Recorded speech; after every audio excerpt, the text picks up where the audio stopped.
आज केलं अक्षूचं औक्षण, पण त्याआधी मी सकाळी दवाखान्यात गेली होती कारण माझी तब्येत जरा खराब होती आणि तिथे व्हायरल इन्फेक्शनचे बरेच असे पेशंट होते. मग येता गणपतीचं छान दर्शन घेतलं. मी जेव्हा इकडे येते तेव्हा दर्शन घेतल्याशिवाय घरी नाही जात.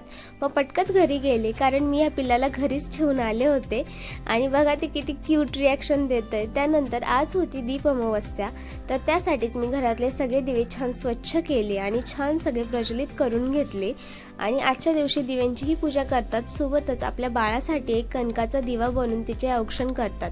तर मी या अक्षूचं छान असं औक्षण केलं. छान तो दिवा लावून ती तर त्या दिव्याकडेच बघती. असं म्हणतात की दीप अमावस्येच्या दिवशी जर कणकेचा दिवा करून बाळाचं औक्षण केलं तर बाळाला छान दीर्घायुष्य प्राप्त होतं. प्रत्येक आईला वाटतं की तिचं बाळ दीर्घायुष्य जगावं, ते छान निरोगी राहावं, सोबतच ते छान यशस्वी व्हावं. त्यासाठीच प्रत्येक आई हे करत असते. मग मीही ते केलं आणि नंतर छान दिव्यांची पूजा केली. पूजा करून झाल्यावर एक 4 मुखी दिवा बनवला जो दरवाजामध्ये ठेवला, मेन डोअरमध्ये. तर याने खरंच खूप पॉझिटिव्ह एनर्जी येते घरामध्ये. आधी आई करायची, आता मी करते आणि मी नक्की ट्राय करेल की मी हे अक्षूलाही शिकवेल. तर असं होता माझा आजचा दिवस. भेटू अशाच छानशा ब्लॉगमध्ये. तोपर्यंत बाय.